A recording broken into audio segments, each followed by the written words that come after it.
Ang itag ay galing sa Cordillera. Pwedeng Nueva Vizcaya o hanggang sa Baguio, meron din ito. Magkakatay ng isang malaking baboy at ang matitira dito ay ginagawa nilang sinasabit at pinapausukan hanggang maging isang cured meat o yung pinatatawag natin na itag. Ang itag ay ginagamit sa mga putahe na pwede natin lagyan ng smoky flavor at dagdag na alat. Ang maganda sa itag, pwede mong isabay sa gisa, pakuluan, ilalabas niya ang lasa. Mga kabarangay, ako si Chef Gian Redonia. Samahan niyo ako gamitin ang itag sa iba't ibang klaseng putahe. Dito lamang sa Lasang Lokal. Okay, welcome natin sa LTE at sa Net25 si Chef Gian Carl Redonia. Good morning, bro. Magandang umaga po. Sir, palala po yung mga from Barangay Kaligayahan. Okay, game. Chef, ano ba ang lulutuin natin? May kadalaman daw ito sa itag. Yes, ang itag po ay ating gagamitin ang main ingredient for this day, ngayong morning na to. So mayroon tayong dalawang dishes po. Una muna yung talagang traditional dishes na ginagamit ko ng itag. Sa Number norte? one, yes po, inabraw. Okay, Inabraw. Oh, para sa dinding-ding. Sarap yan. Pero gagamitin natin ngayon, imbis na fish yung ating pampalasa, itag. Itag. Kasi Yun. naturally, kasi salty yung itag. Yes. Kaya nga pag niluluto nila ito, kailangan konti-konti lang kasi ang lakas ng pampaalat nito. Yes. Tama ko ito. Oo. At saka yung smoky flavor nito, Yes. ilalabas natin. Ikwento natin bro Sampa at paano ba ginagawa ang itag. Ito ang itag, pakita natin. Yan ang itag. Yan, Oh, yan yung pinapakita itag. natin yan. Kunin Okay. ko. Yan. Ito po ang Ayan. itag. O, tingin kayo nanay. Ito po. Yan, wow. Okay. Wow!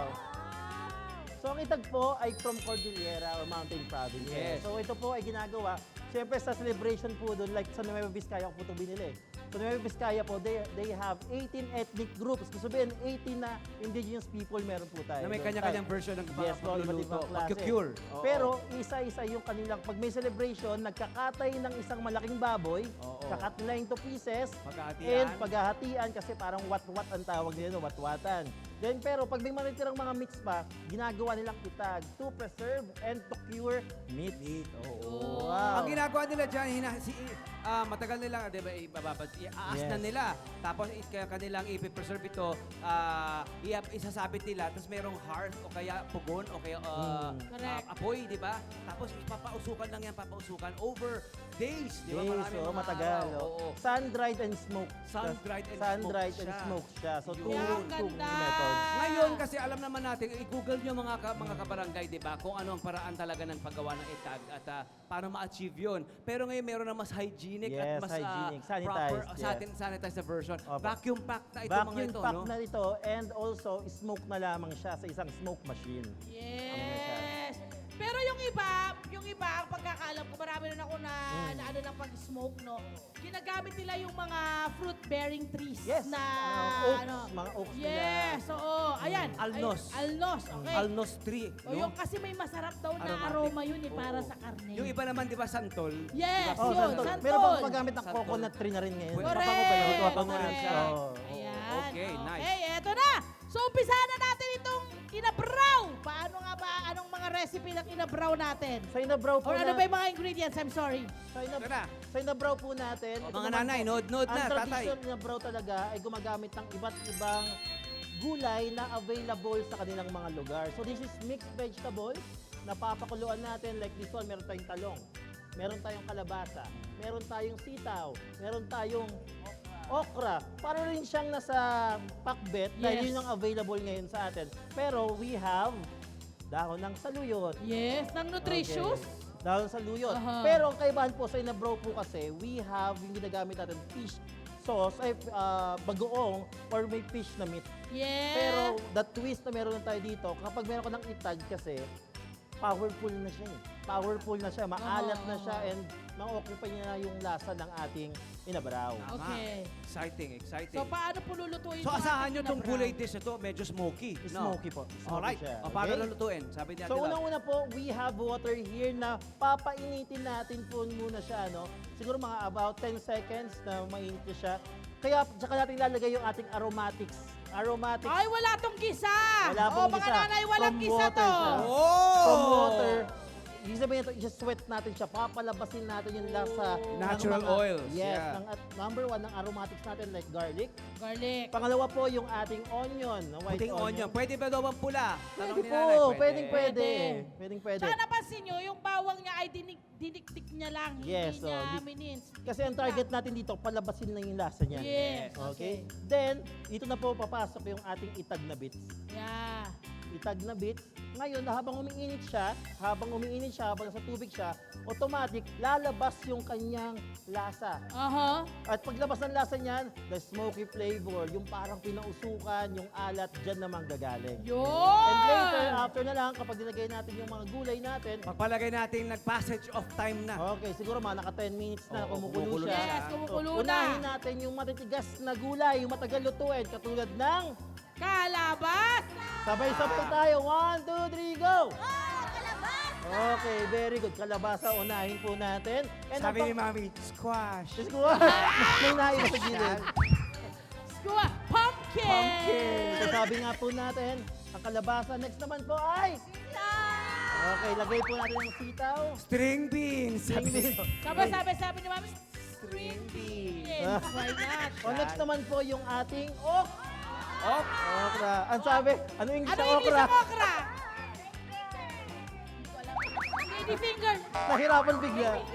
Yes. Lady And syempre, finger. isa sa ingredients natin na mabilis maluto dito is yung ating talong. Talong. Kaya one of the last natin na ilalagay. And haluin ano, muna ano, natin. ano to? Ano to? Eggplant, very good. Aubergine. Sabi, taray ni Mother. Gosh. So ito po, nalagay natin lahat ng gulay. Tatakpan natin yan for about mga 10 to 15 minutes hanggang maluto yung mga gulay natin. Then, itong ating saluyot, Yung huli. ihuhuli kasi ito ang pinakamabilis maluto.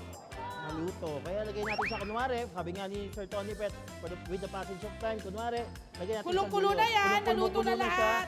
Ang kakalabasan, ang final product ay... 3, 2, 1! One!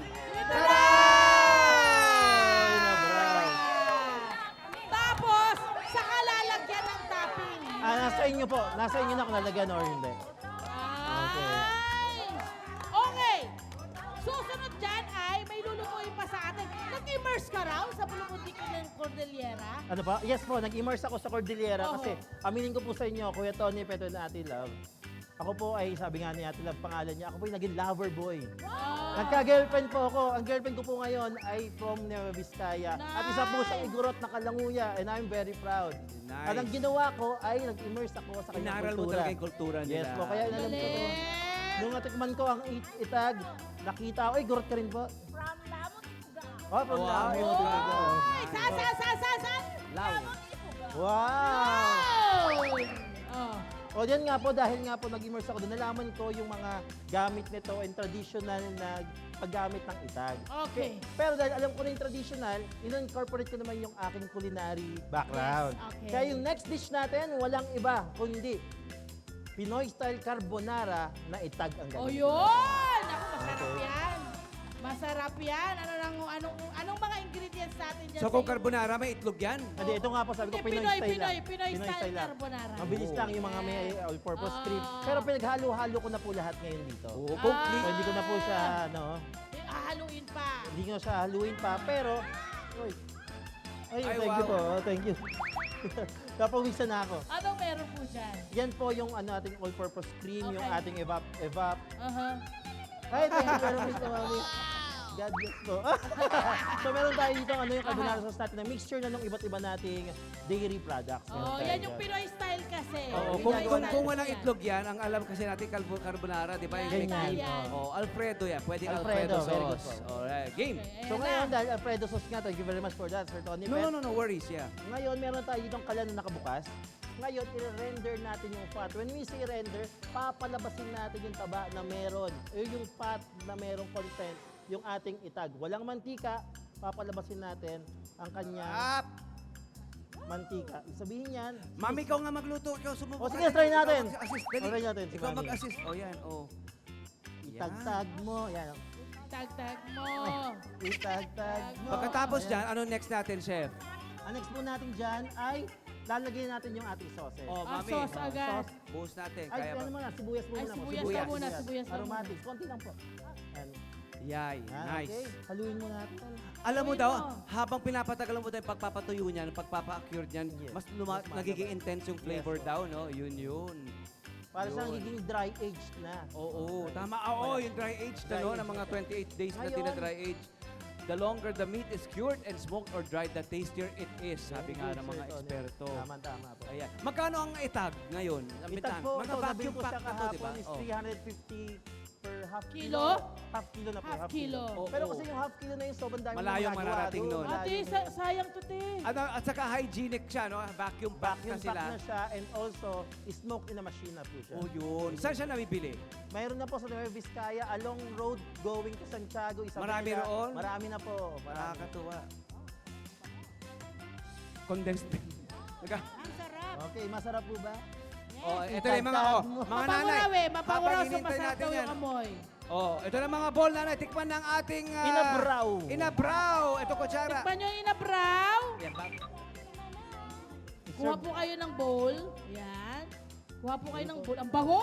Ang Okay. bango nga! Chef, itong inabraw natin sa mga nanay at tatay na mamimili na ngayon sa kanilang palengke pagkatapos, magkano nga aabutin kung iluluto ang inabraw sa bahay? Yung ganyan po na meron tayong 5 to 6 servings na po yan ng buong family. Nakakagastos na tayo ng 120 pesos, no? 120 pesos for 6 na katao. Pero ilabas natin yung itag doon. Kasi pwede kayong gumamit ng bagoong, Oo. pwede rin kayong gumamit ng isda, na fresh isda, o yung Nice. mga tuyo. Pwede. Yung mga dry Kung sakali wala pa silang access sa itag. itag. Yes po. Nice. O, anong lasa mga nanay? O, tingnan mo muna. Tingnan mo muna. Ano na po nang sunod dyan? Ito na, dito na tayo sa ating ano. Pasta na nilagay. Pasta style. O, pasta, ilagay na po natin ang ating pasta. Ayan. Amin, sige lagay po. na yung pasta. Tulungan niyo po kami. Oh. Yes. Yummy! Oy, wow! Haluin ko na rin, haluin. We used to eat Haluin. Haluin ang gusto, mami. itak. So maganda tayo, may dalawang Oo, nangyayari. diba? May food tasting na doon, dito may Yes. cooking pa tayo. Okay. Gaano katagal naman ang pagluto nito, chef? Dito sa inyong Filipino Inabraw. style carbonara. Yung Oo, pasta Ilocano. po natin, it just take mga 5 to 10 minutes lang. 5 to 10 Yes, minutes para lang. al dente pa siya. Then yung sauce natin, tingin nyo, on the spot natin siya niluto. Ilan na makakakain yan, chef? Ito po mga 3 to 4 na po ito. Wow. 3 to 4, na budget mo dito mga 200 pesos. Pansinin nyo 200 yung pesos pasta lang. dish niya, di ba? Mayroong sibuyas, di ba? Yes. Okay kompleto. naman yan. Grabe. O, Sige, sabi konti nila, lang po, sabi Lina. nila mami, ano, sabi mo, lulut. Nagluluto ako ng dinding. Inabraw, parang inabraw. Pero sa amin dinding. Yes. Yes. Ang Sanay isa mo karoon kami na. sa Tsaka fish i-try nyo, na try fish nyo na yung fry, itak. pero Yung itag mismo. susubukan ang itak. Yes. Ba ang taste? Oo. Susubukan Ngayon, na nila. pwede siyang i-plate. Okay na po yan, Opo. chef. So meron ako dito pang plate, pang kuha ng ating pasta. Mami, thank you very much po. Ayan, Salamat po. ayan. Thank you. Tuloy Ang, natin siya. ang sweet ni Chef Dion. Mami, thank you very much. Kasi tinulungan siya magluto. Opo. Saan ilalagay yan, chef? Ito na sa plate natin na available ngayon. Okay. Yung pagkaikot natin, Madali lang, chef, kasi basa. basta. Pero lang sa, cellphone tuloy. Ano lang, Tissue, may Ito na po, dito na po. please. Ayan na pala, chef. Sungat natin siya.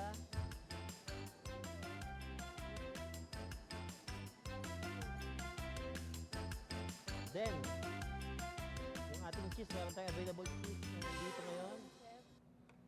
And, lagay natin yung cheese. Oh, And may yung cheddar pa ating yan, ha? cheese, lagay May natin. cheddar. Nice. Ayun, look.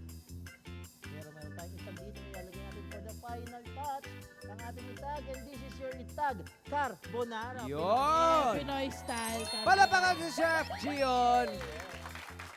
Hello po mga Kanet 25! Si Kuya Tony Pet po ito mula sa Love, Tony Pet and Everything. For more Love, Tony Pet and Everything updates, just click on our subscribe button and follow us on our Net25 social media pages at Net25 TV and at Net25 Entertainment Facebook. Magkita-kita po tayo!